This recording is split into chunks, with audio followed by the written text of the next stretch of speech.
Congress party के राज्यसभा सांसद दीपेंद्र हुड्डा ने कहा है कि हरियाणा की जनता के लिए 1 साल का वक्त काटना भी मुश्किल हो रहा है। बीजेपी समझ चुकी है कि लोकसभा चुनाव के बाद हरियाणा की सरकार नहीं चल पाएगी, इसीलिए हरियाणा में बीजेपी लोकसभा के साथ विधानसभा चुनाव करवाने का जिक्र करने लगी है। हिसार में दीपेंद्र सिंह हुड्डा से खास बातचीत की total news bureau head doctor Mahesh Kumar ने। हिसार के मैयड़ गांव में खिलाड़ियों की हौसला अफजाई करने पहुंचे राज्यसभा सांसद, कांग्रेस पार्टी के राज्यसभा सांसद दीपेंद्र सिंह हुड्डा जी खिलाड़ियों की हौसला अफजाई करने आप पहुंचे हैं, खिलाड़ियों के बीच आप पहुंचे हैं। देखिए, मैयड़ गांव में खेलों का बड़ा अच्छा आयोजन हुआ है। पूरे गांव को मैं बधाई देना चाहता हूं, गांव की पंचायत को, सरपंच साहब को, छत्तीस बिरादरी को, जिन्होंने मिलजुल करके एक अच्छे खेलों का आयोजन किया। वार्षिक आयोजन होता है। हरियाणा खेल खिलाड़ियों का प्रदेश है। हम तो यही सरकार से जो इस सरकार से तो कोई उम्मीद नहीं है, केवल इतना है कि भाई खेल खिलाड़ियों का प्रदेश हरियाणा है, ये खेल खिलाड़ियों को रहने दे। सरकार से हम यही उम्मीद करते हैं। बहुत बड़ी तादाद में आज पुरानी पेंशन नीति की बहाली को लेकर पंचकुला में कर्मचारी इकट्ठा हुए, उनके ऊपर वाटर कैनन का इस्तेमाल भी किया गया और कुछ पर लाठियां भी भांज दी गई। ये सरकार लाठी की, वाटर कैनन की और गोली की भाषा से जवाब देती है। सरकार से कोई भी वर्ग अपने अधिकारों की बात अगर मांग करे तो सरकार को भाषा, उनकी जो भाषा है सरकार की, वहाँ कहीं ना कहीं लाठी, बैरिकेड, गोली, वाटर कैनन, ये कोई आश्चर्यचकित करने वाली बात नहीं है। ये तो देख ही रहे नजारे, 9 साल से यही देखा और क्या देखा।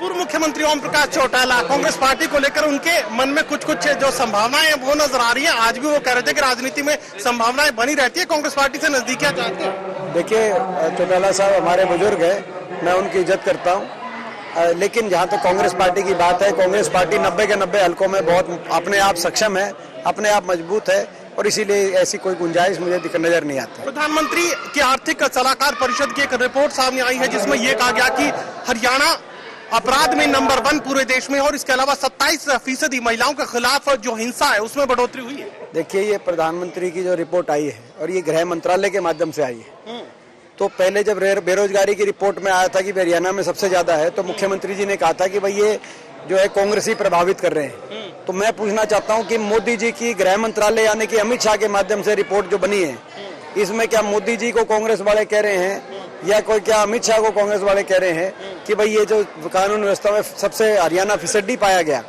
सबसे ज्यादा murder rate, crime rate, chain snatching rate, theft rate, महिला के कहते women against crime against women, इन पैरामीटर्स में हरियाणा सबसे आगे आया है। ये तो सरकार को कहीं ना कहीं किसी को जवाब तो देना पड़ेगा। चलिए, मेरा आखिरी सवाल, कांग्रेस पार्टी अब किस तरह की बैटिंग आगे करने जा रही है? संगठन का जिक्र भी। देखिए, हमारा हाथ से हाथ जोड़ो का कार्यक्रम शुरू हुआ है प्रदेश में, जो 31 मार्च तक प्रोग्राम चलेगा और इस प्रोग्राम में हम प्रदेश की जनता के बीच में जाएंगे, लोगों तक इस सरकार की विफलताओं को, जो आज हरियाणा देश में सबसे ज्यादा बेरोजगारी का प्रदेश है, आज हरियाणा महंगाई में हर वर्ग, हर परिवार के घर के बजट को सरकार ने बिगाड़ दिया, अर्थव्यवस्था चौपट हो गई। आज जिस हरियाणा में भ्रष्टाचार का इतना बोलबाला है कि आपस में महकमे इस तरह से बांटे गए कि इस चर्चा का विषय यह है कि वो महकमे किसके कहां से कमाई की जाए, कौन सा जेजेपी के पास जाए, कौन सा बीजेपी के पास जाए। इस भ्रष्टाचार की नींव पे सरकार का गठन हुआ। आज ये सरकार की विफलताओं को लेकर लोगों के बीच में जाने की जिम्मेदारी कांग्रेस पार्टी की है और प्रदेश को जो विकास के, खुशहाली के पटरी से उतारने का काम इस सरकार ने किया, इसको दोबारा से विकास और खुशहाली के रास्ते पे दोबारा से प्रदेश पहुंच चले, ये हम संकल्प लेके हाथ से हाथ जोड़ो कार्यक्रम के माध्यम से लोगों के बीच में जा रहे हैं। सुबह और शाम हम 24 घंटे लगे हुए हैं और लोगों का बहुत अच्छा रुझान, समर्थन मिल रहा है। देश के गृह मंत्री अमित शाह हरियाणा में आते हैं और वो ये कहते हैं कि लोकसभा के साथ हरियाणा में विधानसभा चुनाव भी हो सकते हैं। उन्होंने हवा देख ली। गृह मंत्री अमित शाह जब यहाँ पे आए और हरियाणा के अंदर उनकी पहले तो रैली कैंसिल हुई, कैंसिल क्या हुई, गोहाना में लोग ही नहीं आए।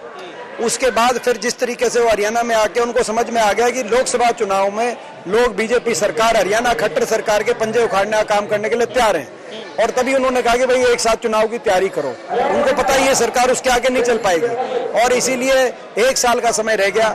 अब लोगों का तो ये है कि भाई ये पहले 1 साल भी लोगों के लिए निकालना मुश्किल हो रहा है। हरियाणा के लोग इतना बदलाव और इतने परिवर्तन चाहते हैं हरियाणा में। चलिए, टोटल न्यूज़ से बातचीत के लिए शुक्रिया। राज्यसभा सांसद दीपेंद्र सिंह हुड्डा ये कहने की कोशिश कर रहे हैं कि कांग्रेस पार्टी अपने संगठन को लगातार मजबूत कर रही है और हाथ से हाथ जोड़ो कार्यक्रम के तहत जनता के बीच जाने का काम करेगी। सहयोगी कमल के साथ doctor Mahesh Kumar, total news Hisar.